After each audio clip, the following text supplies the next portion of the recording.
And I know it's such a robot. I wish they had like a different, more friendly voice for that. That does not sound very good. And I'll go ahead and press start, and people will trickle in. Hi, Denise. They can't answer back. How can you even see them? If you see, look in attendees, you can see who's trickling in. Hi, everyone. We'll get started in just a minute when we get a critical mass here.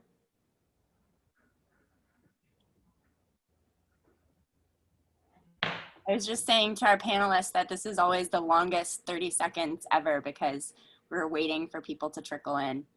But as soon as I think we're at a good number, I'll get started.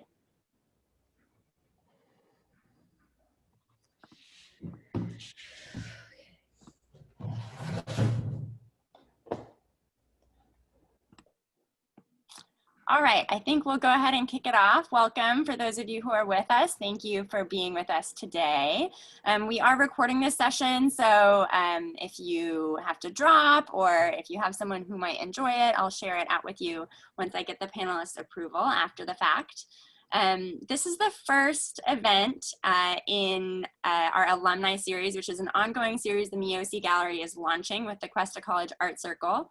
And our attempt here is to feature the work and voices of our beloved alum, like Cristal, and where possible, the alum of our friends down south at John Hancock, like Joshua. I'm co-moderating today's event with my friend Brittany Mojo, who's the ceramics lead here at Cuesta. She has her BFA in ceramics from Cal State Long Beach and her MFA from UCLA. She's also the faculty advisor for the Art Circle. Before I'll give you the lay of the land on what to expect today, but before we get started, I wanted to begin as we always do with a land acknowledgement. The Herald Miossi Art Gallery gratefully acknowledges that our gallery rests on traditional lands of the coastal band of the Chumash Nation, including the Obispeño, members of the Chumashan language family, and any other native tribes who made their homes along the west coast of Central California. As a step towards acknowledging and honoring this sovereign nation, our organization pledges a commitment to Indigenous rights and cultural equity.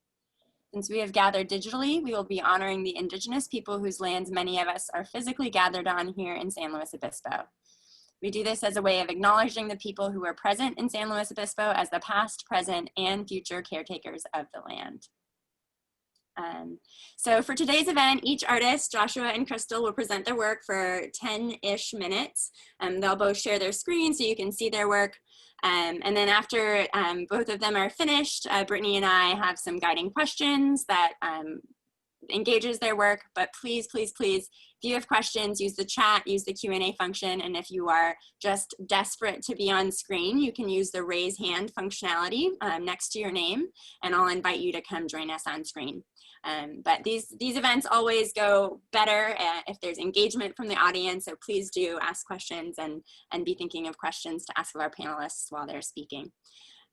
Again, we're going to record this conversation, so if you enjoyed it and want to share it out, you can. We'll probably be uploading it to our YouTube channel after this conversation. We'll try to keep it to 45 minutes, but if there's lots of questions, we'll stay on till the hour until we've gotten through all of our questions. So without further ado, I'll introduce Joshua.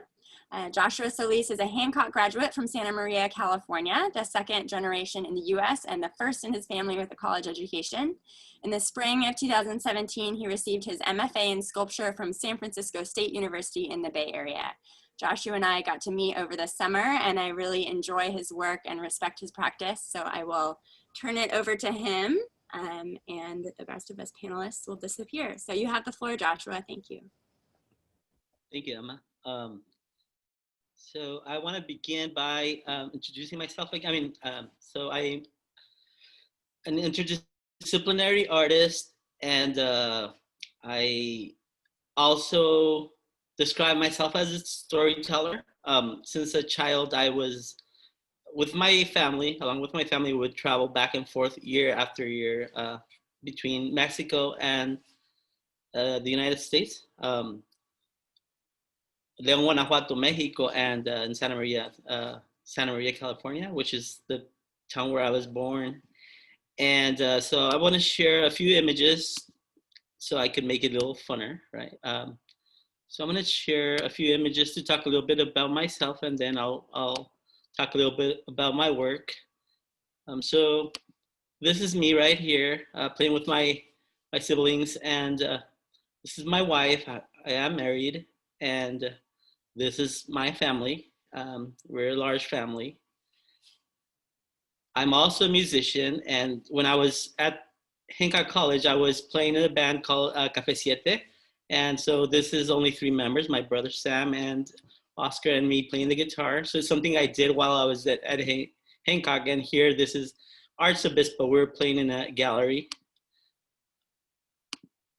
This is my wife. We both were lucky enough to be accepted at the same university, UC Davis. So we transferred from Hancock College to UC Davis. And also, this is my graduation with an MFA in San Francisco State, and my friends. And this is a fellowship after grad school. I was awarded a fellowship for a whole year at the Headland Center for the Arts. And that's my wife right here. And on my right is Molly Joyce, an artist who I met there from New York. And this is my art studio at the Headlands. I've been really fortunate to get this award because I had the opportunity to have a show with other graduate fellows from other grad programs. So these are my friends from SF State. They're also grad students. After grad school and after this fellowship, I found this job. I feel really fortunate to work here, this NIAD Art Center. So it's an art school for artists, adult artists with disabilities. And I'm a facilitator there. And now with the pandemic, I'm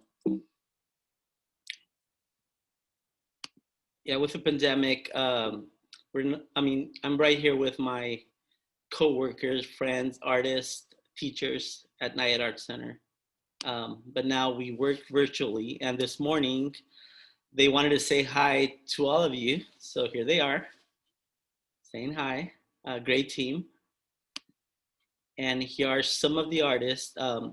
We didn't have music back then, but I introduced music, and here are a few of the artists. And of course, now through Zoom, we began teaching music. And also, I'm a studio artist at Root Division. So I applied here. It's just like having a resident. And so I have my own studio here as well. And here are the cool people, other artists, and the executive director. I mean, it's not like we're always drinking, but this is a Christmas event that she throws every year. Of course, this year is going to be different. And I play music. Ever since I've been at school, I've been looking for church to do my service there. And now I'm going to talk a little bit of my art.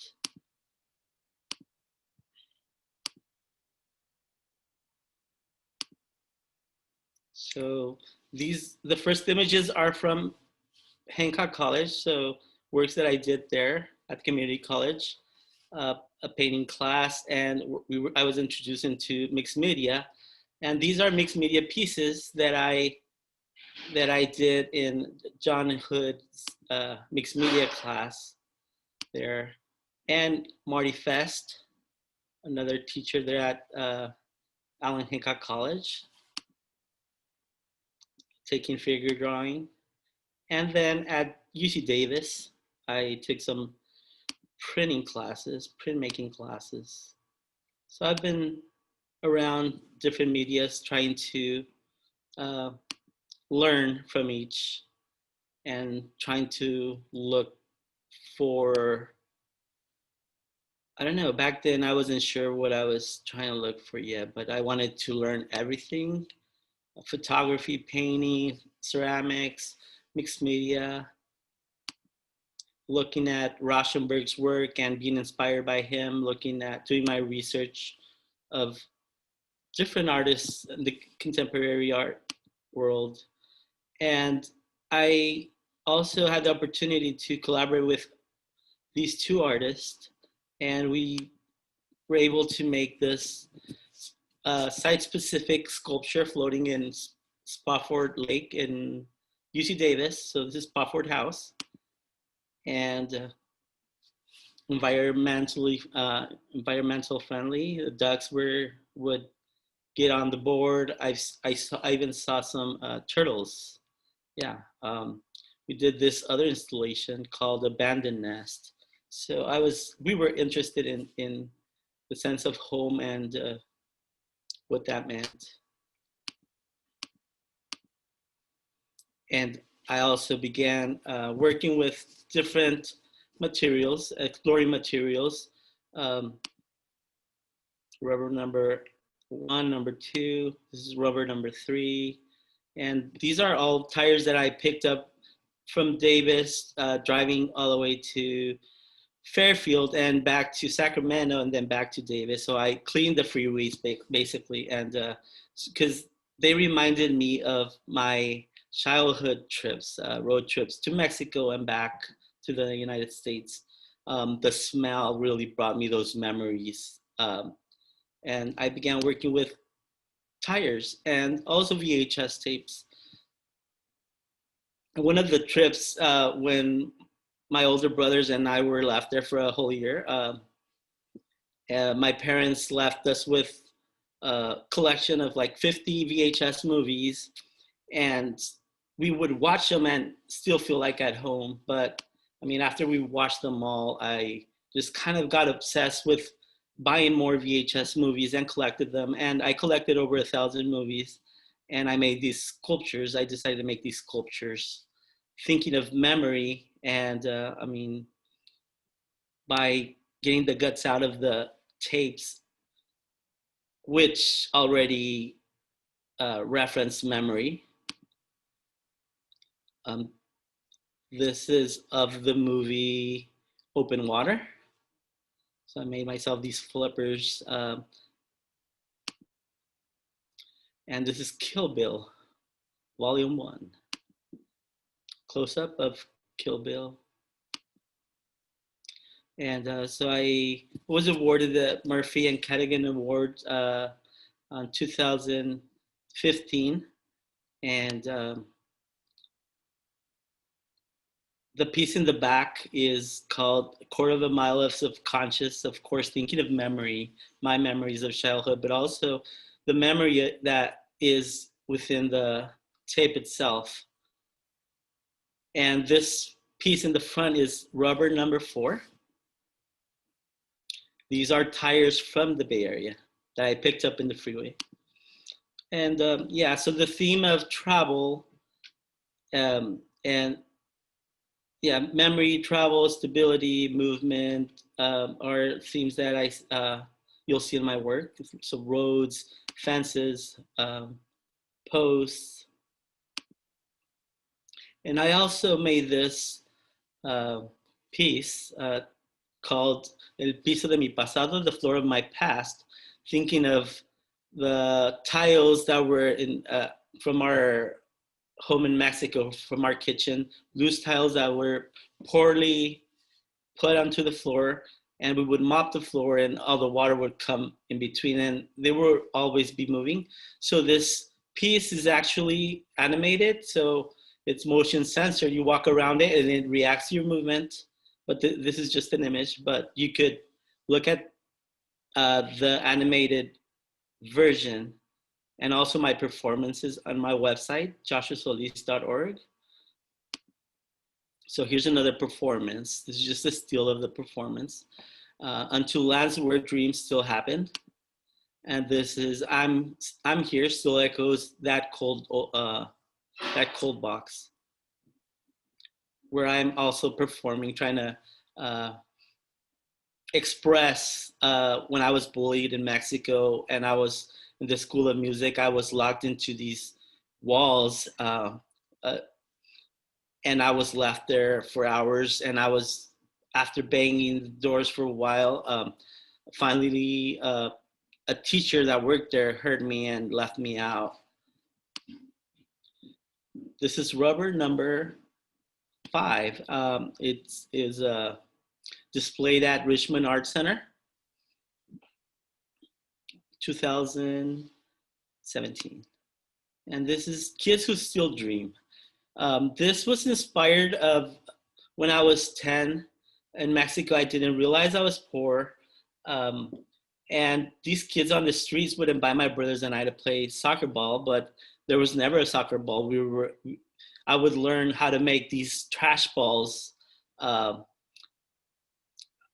were out of from trash cans, and we would make these soccer balls and play with them on the streets. And yeah, so this was like looking back into like after I came back from my secundaria in Mexico and I was here in the United States. I stopped. I took a break from school for like 6 years or more, and but now that I look back, it was like me forgetting these dreams on how these kids, despite they had so little, they would dream in being those soccer ball figures of la selección mexicana, the national team, and or even they would dream to be doctors, to be astronauts, archaeologists, and how over the years we forget to dream. Because me as well, I was a dreamer, and then I felt like I didn't dream anymore. I was just working. But yeah, it's important to dream and to follow your dreams. And it's an interactive piece. Kids can play with it. And there's this other piece made out of VHS tape. I made this sculpture made out of Titanic, the movie Titanic. So I had to order a bunch online to be able to make this piece. And but as a sculpture, it didn't seem enough. So I decided to perform on it and went to a lake. Also challenging myself into getting in the water, since my fear of water. I can't swim either. So but I took the risk and challenged myself. Breakdown. This was displayed at Root Division. And then in the Land of the Dreams 2020, I did that before the pandemic. Another performance you could watch on my website, A Story of a Summer, which is the last performance that I did. And it's not actually a performance, more like a documentation of events during my quarantine, being diagnosed with COVID-19.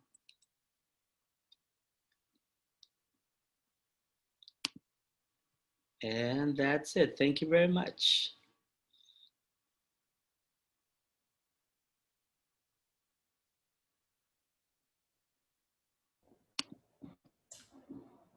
Thank you, Joshua. That was so amazing. It was really good.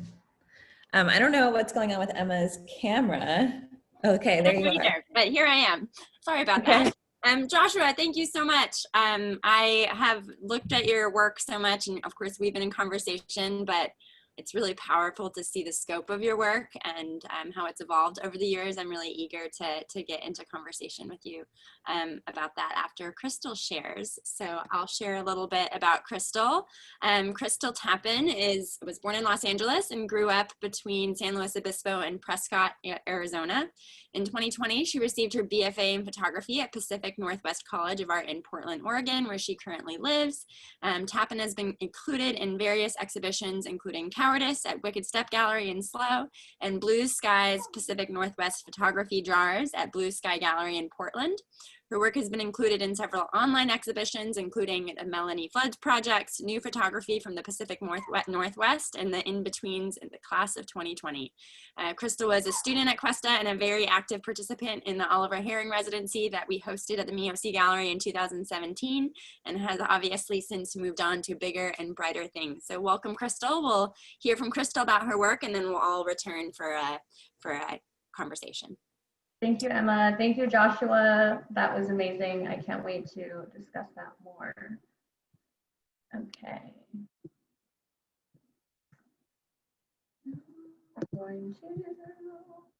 So that is a hard act to follow, but I'm going to just kind of go over my art practice and give you a brief overview of how my time at Cuesta and undergrad has helped shape my art practice, since I feel like it's still fairly green.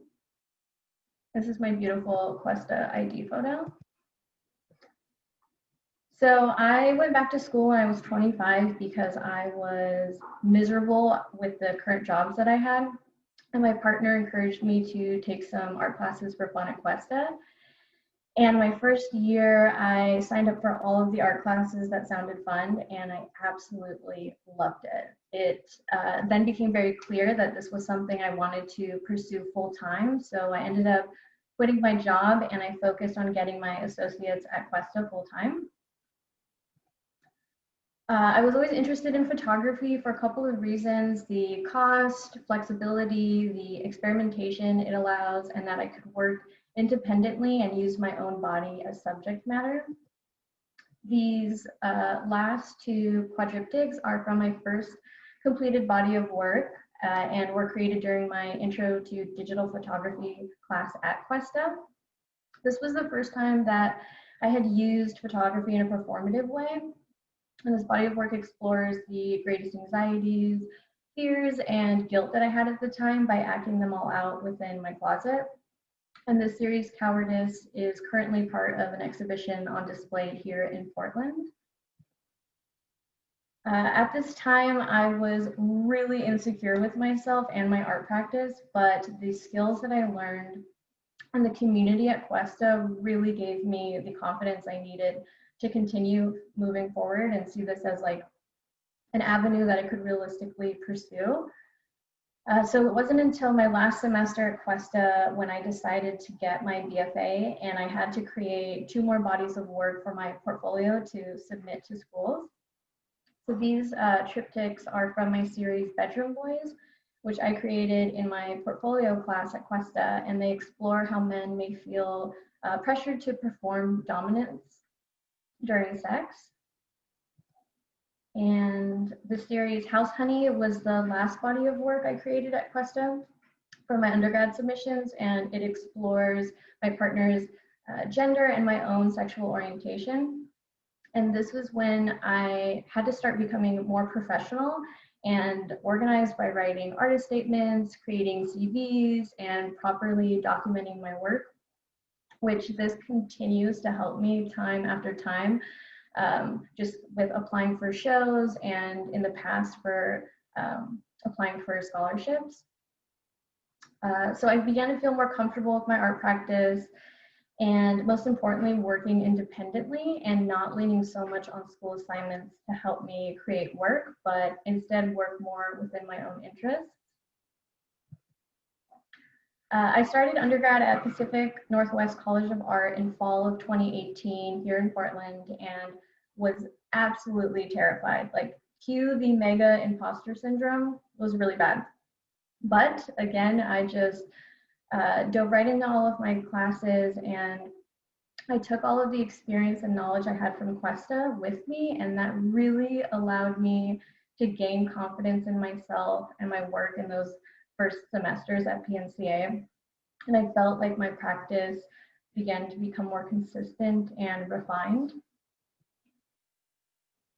So at Cuesta, I was given a lot of time and opportunities to make a lot of work, but I felt this like personal pressure to make good work, which I wanted just to be good for the sake of like receiving praise, but there wasn't a lot of intent in what I was doing.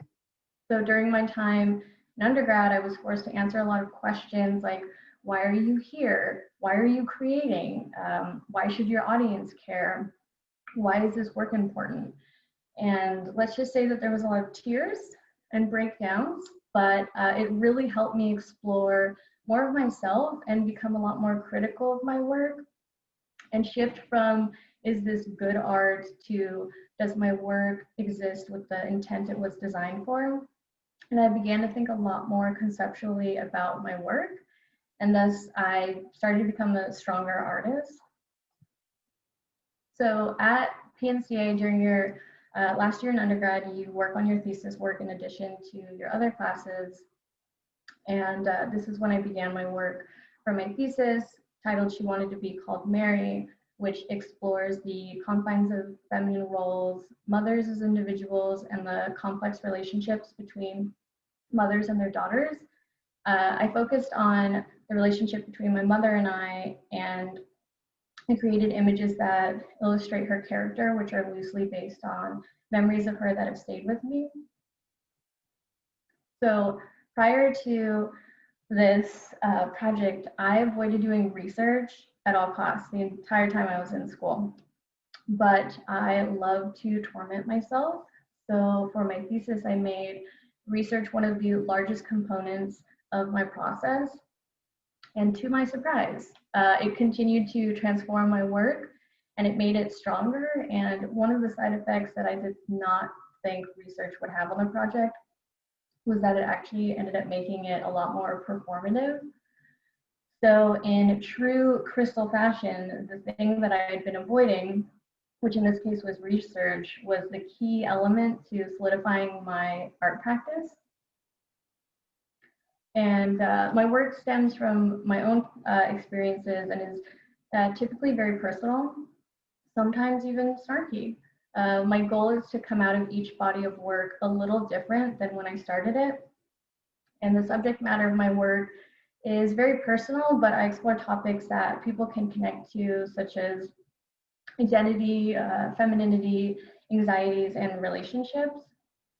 So although my art practice has just taken shape and solidified, I can happily say that I am now at a point where I feel like I can confidently create work using all of the things that I learned from my time at Cuesta and undergrad. So now what?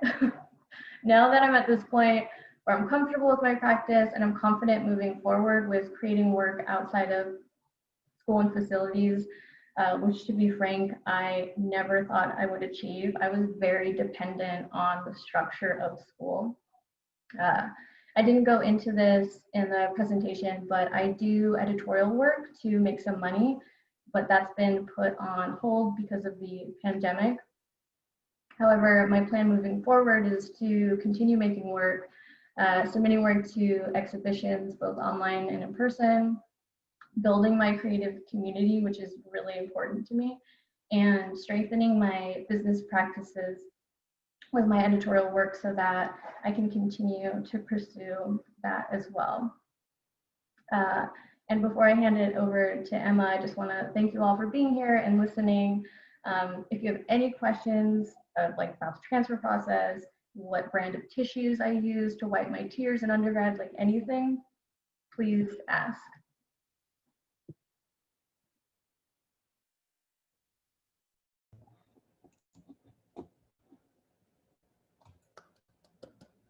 Thank you, Cristal. Thank you, Cristal. I don't know what's going on with my camera today.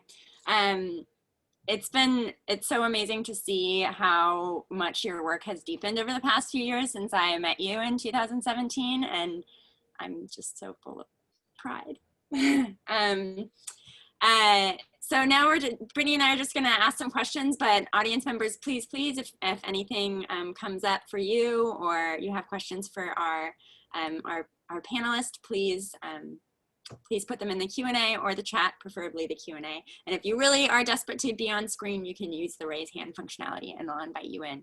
I will kick it off. The one question that kept coming up for me as both of you were sharing about your work, both your personal, your personal life and your work and how it's developed is, do you have examples of people, particularly when you were at the community college level, who functioned as mentors for you, who were really pivotal in helping you progress into the next stages of your career and your educational journey?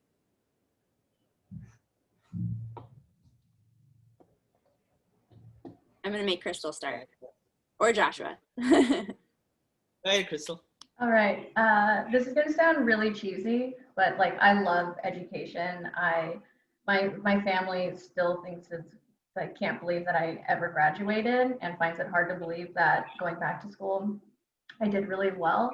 but all of my professors at Cuesta were monumental in pushing me forward and inspiring me. And I didn't expect that, especially from a community college. I feel like a community college, people just kind of like shy away as like, oh, well, that's not a 4-year, like that's just a community college. But I feel like the professors there are there because they truly want to be there, and like seeing them as working, living, real artists and people was so inspiring. And hearing from them that like I could do this and that there was something with the work that I was doing, and also that they weren't holding my hand through the process, that they were there to guide me, but also mentor me. And I still talk to a lot of the professors that I met at Cuesta, and things like Emma, when you had the Oliver Herring residency, like that was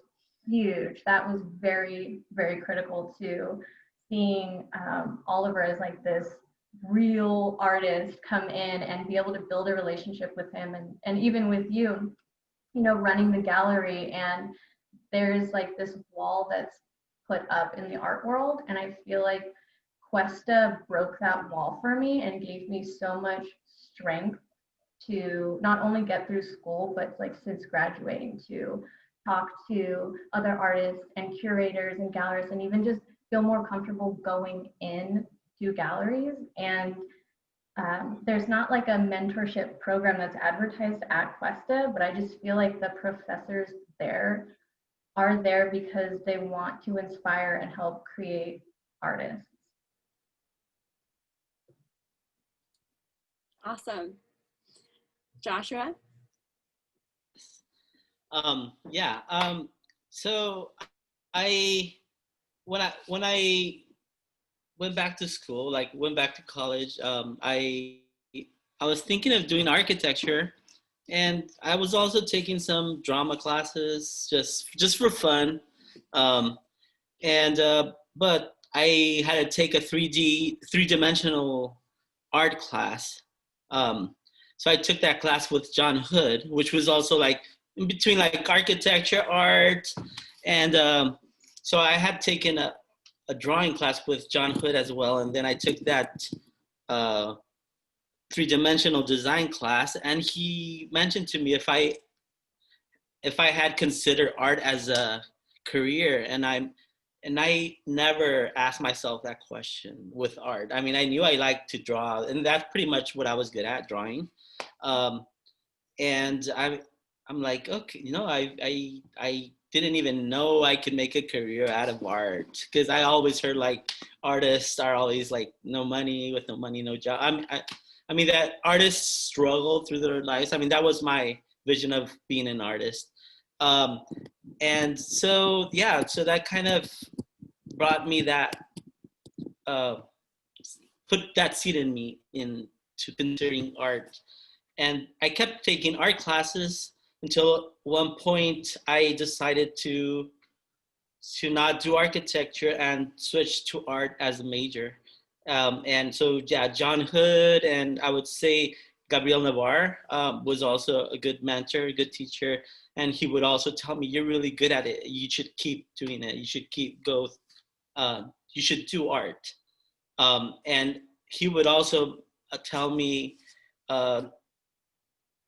look at don't look at the class projects as projects, but more as like possible pieces of art or things that you could use for your portfolio. So since then, that I kept that in my mind, like, okay, I'm always gonna try the best. I'm not gonna do a project, I'm gonna do a piece of art. And since then, that's my mindset. So, and also like the one-on-one with teachers in college, which you don't get in a university. And I would, after like when I transferred to UC Davis, I actually saw how many who transfer directly from a high school to university really struggled, because some didn't. They were still undecided on the third or fourth year, which is like sad. And I saw that I was fortunate to be in a community college because I got that one-on-one with teachers. Awesome. So thank you, Joshua and Crystal. So Crystal, you kind of touched on this a little bit in your presentation, kind of the transition from being in school to then being kind of in a professional field, but also kind of like leaving the facilities and not having assignment prompts and that sort of thing. And, you know, I've been, just for the sake of time, I'm going to try to like combine maybe like the COVID and the professionalism question into one. But, you know, I just remember, like, with my experience, leaving school was so eye-opening and tragic, you know, not having facilities, not having peers, not having that direct community was really difficult transition for me. And I thought about that actually quite a lot, you know, last semester when we all kind of went online for, due to the pandemic. Can you both address maybe strategies or ways in which you dealt with that, you know, both after school and, you know, through COVID? I'll start. So I finished up my last semester of undergrad at home. Like, I graduated from home, and that was, it sounded like it would be really nice because I could be home and have more time to work. And then it happened, and it was awful. Like, I was stripped away from my community, and I need that community to keep me motivated, and I need to be with other creatives to inspire me and kind of like hold me accountable just by proxy. And I made a point of holding on to those relationships through Zoom, like, immediately. And I am a very talkative person, and I'm very outgoing, and having just transition periods between classes to be able to talk to my peers or professors was really valuable. Like, some of my best conversations were just in those transition periods, and you can't do that in Zoom. And so one of the things that I did was, after class, we would have like a hallway hangout, and people would just pop in so that we could start talking with each other and like unpack what had just happened in class, and go over things and just kind of like decompress before then going into another class. And then I do, like, it's not weekly anymore, but initially it was like weekly Zoom meetups with my community, just so that we could check in with each other and you know, still keep that line of communication going. And even now, we're like drifting apart, and I feel it, and it's really difficult to see that happening, but I'm just continuing to try to like keep them close. And I really want to hear, because it sounds like community is really important to Joshua as well, so I really want to hear from him like how he is keeping up with that. But like, facilities, being at school, it's so convenient. You're like in your own small art world, and you have access to so many things, and it's difficult to find access to that outside of school. And so what I have noticed, and like what some of my friends are trying to do, which in COVID, like, a lot of things aren't possible, but a lot of like sharing and borrowing. So I have friends that have scanners, and will like, are you using your scanner? Can I borrow it for a couple of weeks? Oh, I have lights. Do you need to borrow that for this? And just kind of like swap. And that, even if we're not hanging out, that still is helping to keep us together and like engaged with each other. So with that, I'll hand it over to Joshua.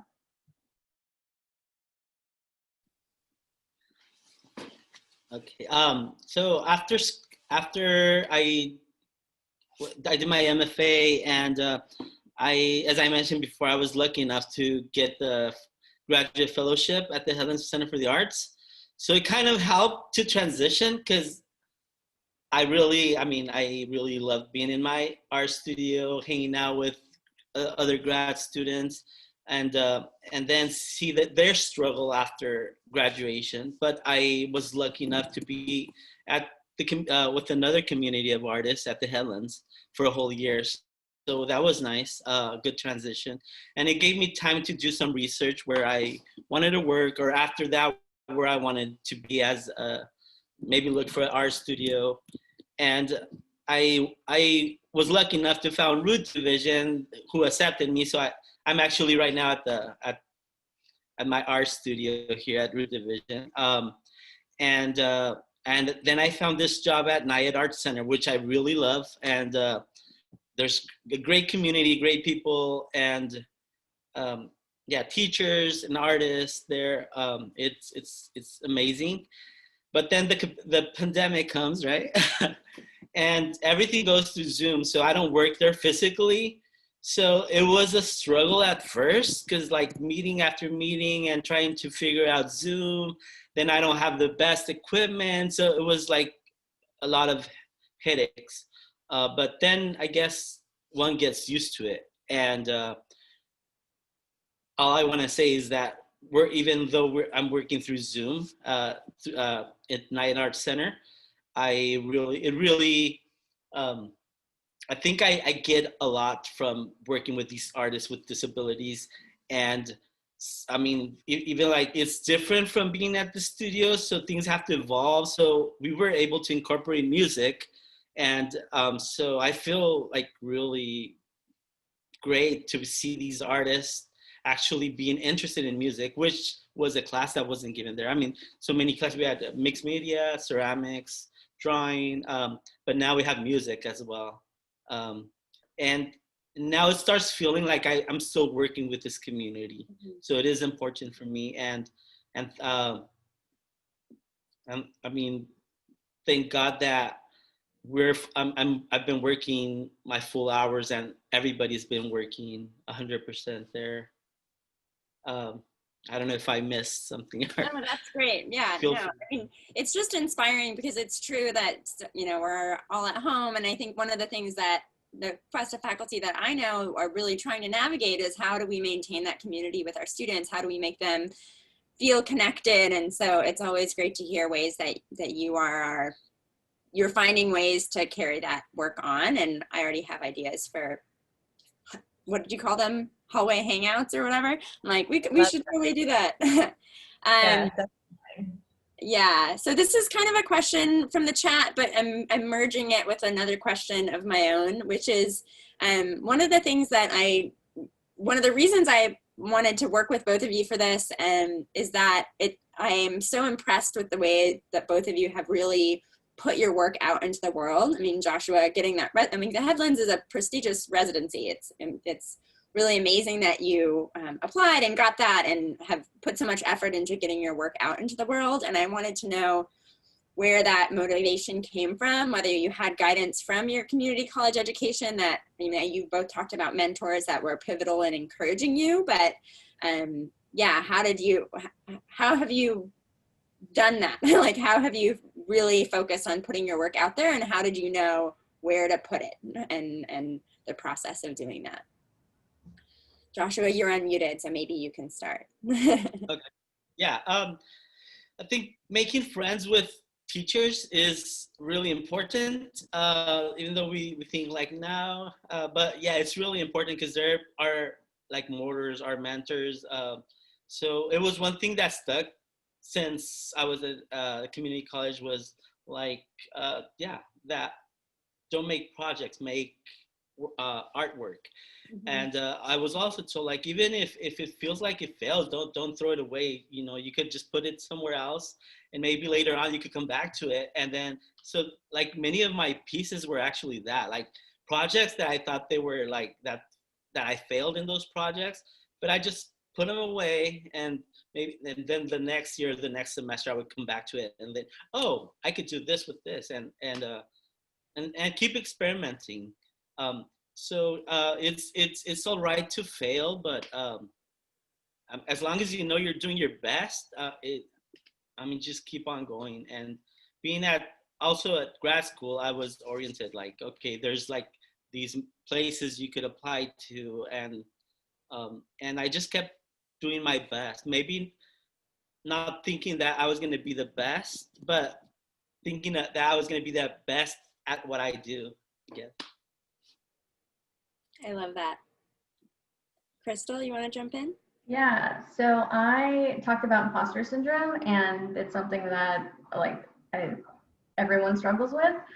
And I was taking a professional practice class at PNCA, and my professor had said something along the lines of like, you know, what are your goals and how do you achieve that? If you want to show work and you don't apply for exhibitions, how are you going to show your work? I was like, what? You mean I can't just like have my work in galleries and not have to do any of the work to get there? And so that really hit me, and I realized that I have to push myself like just a lot. I just have to push myself really hard. I have to stay motivated, and motivation is something that I really struggle with. And one of the things that I've been doing a lot that has helped significantly is just saying yes. And like, for example, this talk, I was terrified. I did not want to do it because speaking publicly can be frightening, and to then come on and say that like, I'm a professional working artist and talk about myself in this way. And even when Emma had reached out to me and was talking to me about my own work, I was like, oh my gosh, she sees my work this way? Like, whoa, what? And so things like that, and like networking and building my relationships. Like I am friends with Emma because of the Oliver Herring residency and really working with her. And had I not done that, I wouldn't be here today. And so there's so many instances like that. Like what Joshua was saying with like being friends with your professors is huge, and like your peers, because those people can go on and be curators, have connections somewhere. They can help you with writing grants, just like grant submissions, just so many things that you may not think about, but you have access to these people. And they're also like some of your biggest fans and encouraging people that helps get you maybe a little farther past feeling terrified and then accomplishing it. And you know, once you've done something like that, you feel amazing, and every time you do a little bit more, it helps motivate you to be like, okay, I can do this. What's next? Love it. Love it. We're getting pretty close to time. Brittany, did you have any other questions for our panelists? I have a couple of little ones, but. I mean, you know, I was not really a question, but just an observation. And, you know, I think that for both of you, you know, you give yourselves, or you don't give yourselves enough credit. You know, you have like a lot of like external, you know, you're thanking everybody like around you. But, you know, I think that it is really important to acknowledge that you guys are proactive, you know, in your, in not only your education, but also your practices. So, you know, that's really kind of what was just kind of spinning around my mind as both of you were talking, was that I just felt the need to just tell you that in case you needed to hear it. So thank you both. Yeah, I 1000% agree. Joshua, do you want to say something? I just want to say thank you, Brittany. For your work. Yeah. I guess a good question to wrap up with, and bear with the cheese factor, but I guess I wanted to ask both of you if you could give like a word of encouragement or a word of advice to yourself, Cristal, in 2017 when you're applying to transfer, or Joshua when you're at Hancock and John Hood says, you know, you can really do this. You could give yourself a tidbit to carry with you. What would you give you? What is the tidbit you give yourself? No pressure.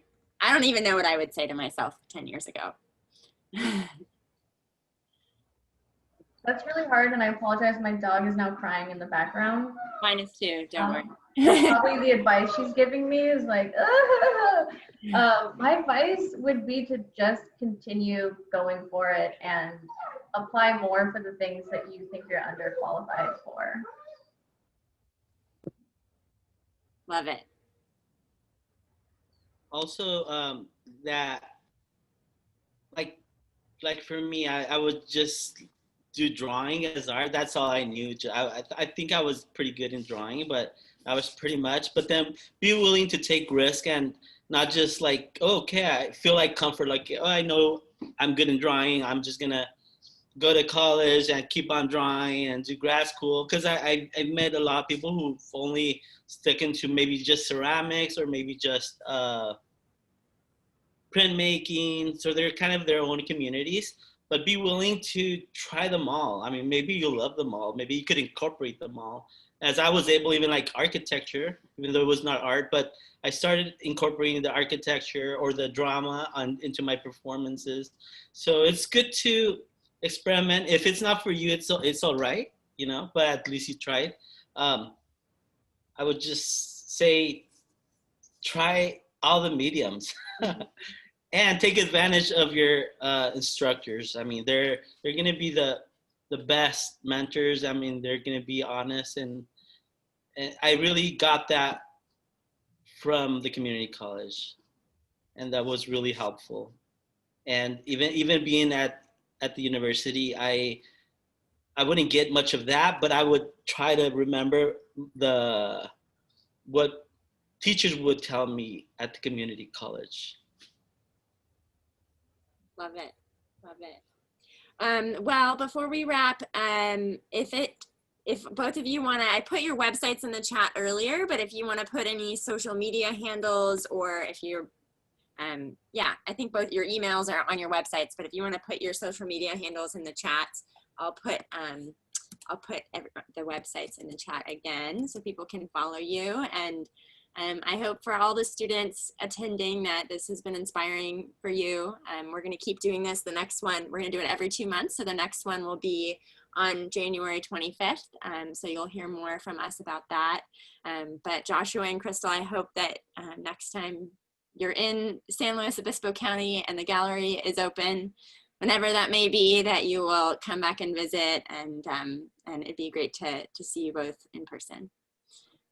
Yes, thank you. Thank you, Emma and Brittany and Joshua, for doing this with me, and for everyone that's here. This was really nice, and I appreciate all of you working so hard to be here. Awesome. Thank you, Cristal, and good luck with your dog. I'm going to put Cristal's website in the chat. For everyone else, thanks for joining. Just a reminder that next Thursday is the 5th of our laboratory series. That'll be on November 19th from 5 to 7. It is a writing ritual workshop with Kara Hagan. There's lots of information in my email I send out about that. We're just about at capacity, but there are a few spots left. So if you'd like to join, please do. If you need anything from me or have collaboration ideas, this panel series emerged out of Brittany and I brainstorming together. So I'm always up for chatting. So thank you all so much for joining, and Joshua and Cristal, thank you for being rock stars. And we'll see you next time. Thank you, Emma. Thank you, Brittany. Thank you, Cristal. Thank you both. Bye, Thank you. everyone.